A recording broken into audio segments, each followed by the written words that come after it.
Alright guys, this is Monday. We're back from break and I'm going to give you a small assignment. If you remember, last assignment was add some text to your game, and that was pretty small. You might have come up with a whole new system and added like a continue option and whatever, or you might have just said, here's a thing with what button does what, and it stays there. So I opened up my Breakout game to use as an example for this, and I'm going to hit fork.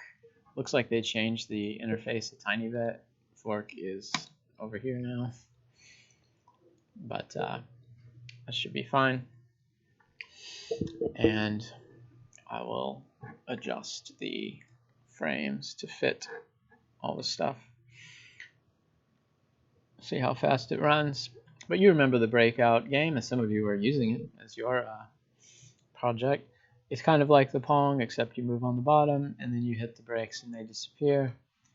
And if you get them all, it says you win. If you lose, let me look. Oh, it says you lose. Okay, that's the last thing we did. We added text to this. But first, let me do a little bit of cleanup. Let me change one thing that I don't like. I have my window open. You might hear sirens in the recording. I'm not sure if it reaches the microphone, but we certainly do in real life. And we hear that a lot. I think pretty much every day there's a deadly emergency on 10th Street, I guess.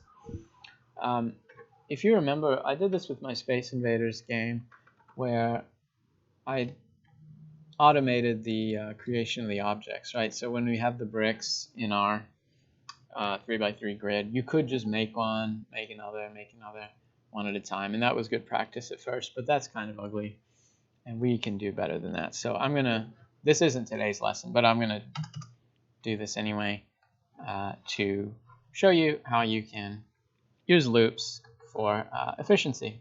So for the list, I'm gonna say the list starts empty, and then we're gonna loop through the columns and the rows. So for x in, what's our x coordinates? We got 50, 210, 370. Those are our columns.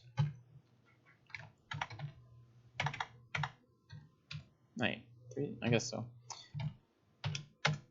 And then for the y in 51, 150,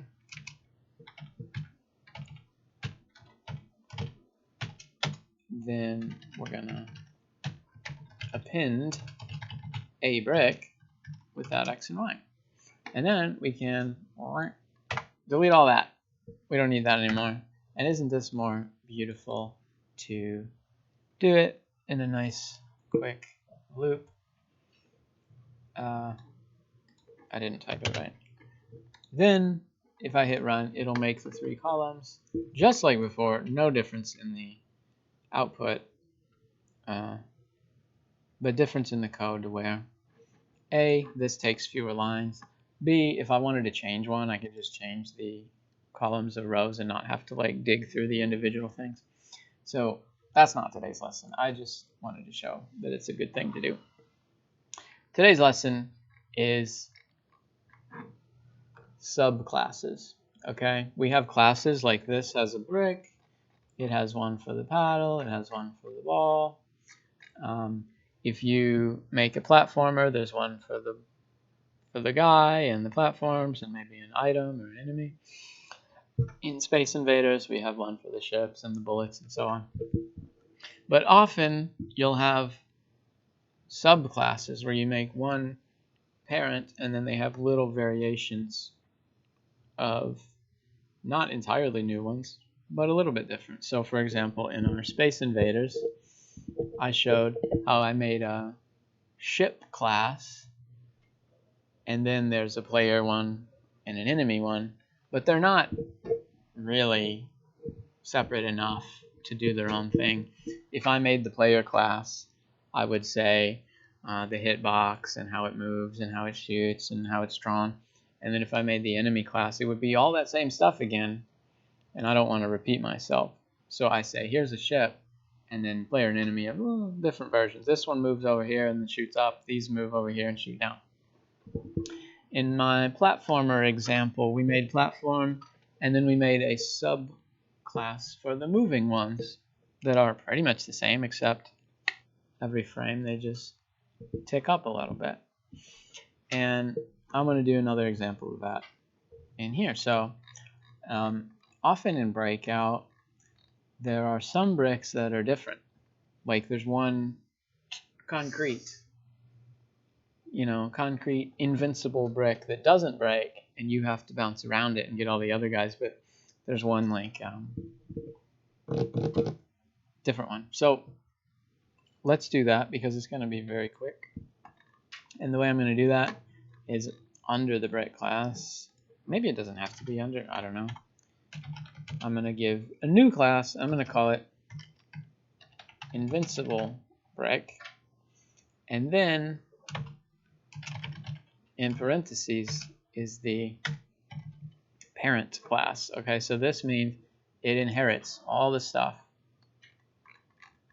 from brick. It instantly gets all these. Once I say brick in parentheses, I don't have to type these again, but it gets all these. And if I put an invincible brick in the board right now, it would work just like a regular brick. But I want to make it different, right? So in the code of a subclass, you can do two things. You can add new stuff. I could say, like, here's a totally new function that wasn't in the big boy, and it's just in this sub version, and it's going to add something new. Or I could take these that were already in there that gets inherited, and I could change them. I could say, well, this one does a little bit different in one of its functions. Okay.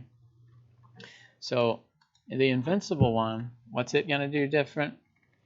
Is the die. It's not going to die. It's going to,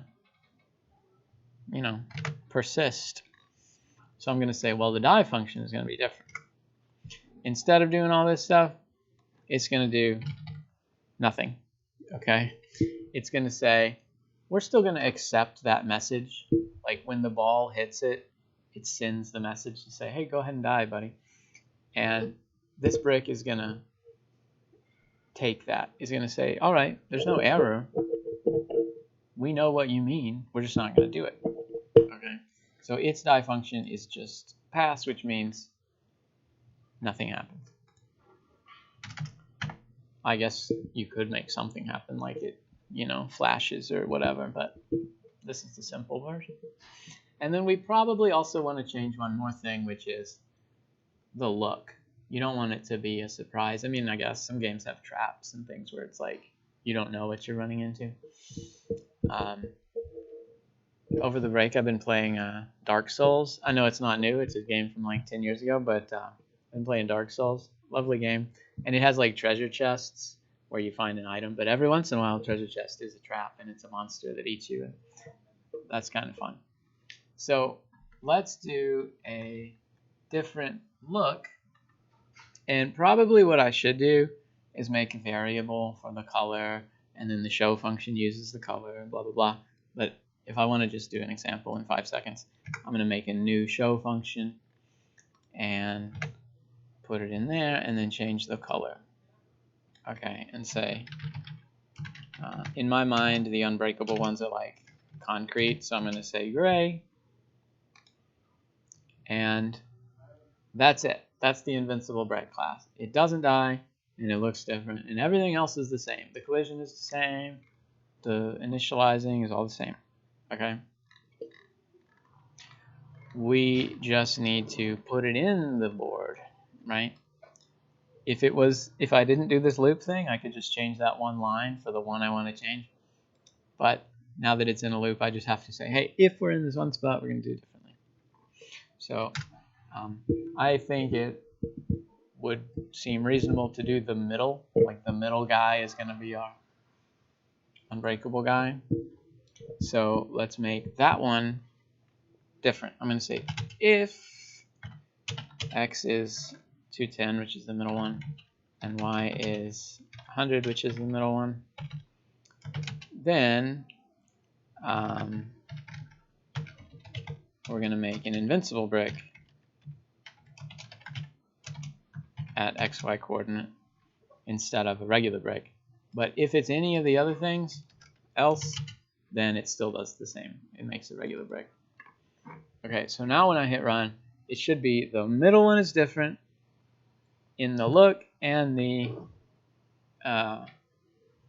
behavior, that it doesn't die. But everything else is the same. The ball treats it like any brick. It still gets drawn, it still bounces off, everything else is the same. So let's try that. I should have done a little more testing, like when I tell you guys you hit run every 5 seconds. I haven't hit run in a while, so if there is an error, we won't know what it was. Is it this thing? Is it the other class? That wasn't good, but I'm pretty confident. So, oh, the color's not different enough. Like, that is gray, but it's pretty close to the white, so we should make it a darker gray or something. But let's bounce off of it and see if it persists the way it should. Yeah, okay, so it didn't die. And, well, it lost like 1 pixel, you see. Whenever it gets hit, it's saying like, oh, the ball goes a little bit too far. And we didn't notice that in the other ones because they were just going away.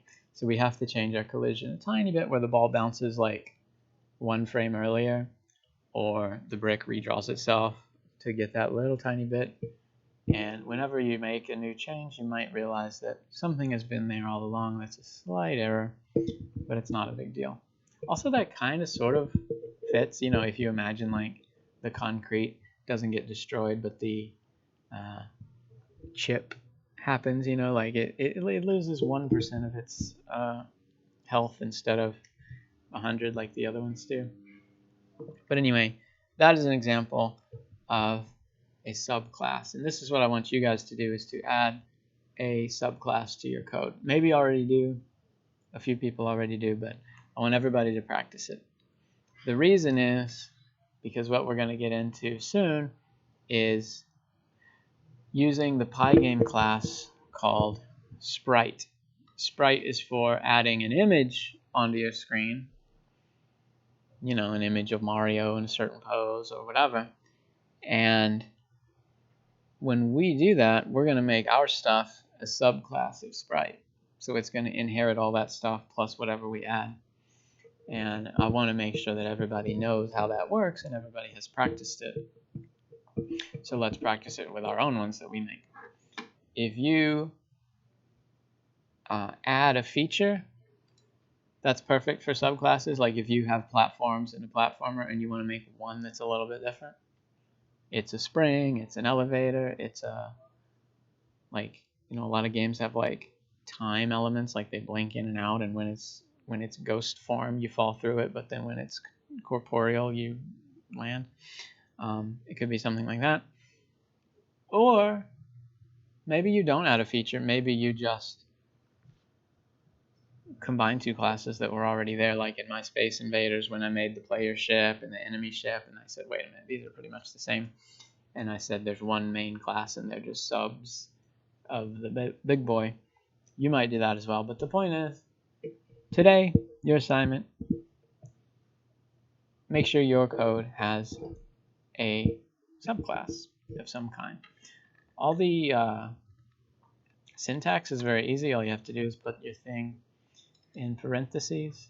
The big one is in parentheses when you make the little one, and then it automatically inherits all the stuff. And then inside this, you just need to say what you add or what you change, and everything else is automatic. Is that a hand up? Okay, I'm gonna cut the video before it gets too long, and I will post this. I'll look at your previous assignment too. I don't think I've put in a grade yet, but that one was just add text, and it could be a huge thing where you added a new feature, like in my Space Invaders, I added the continue feature where you can come back to life, or it could just be like welcome at the beginning, you know. For this, you might add a big new feature, or you might just make your stuff that was already there prettier. Thanks.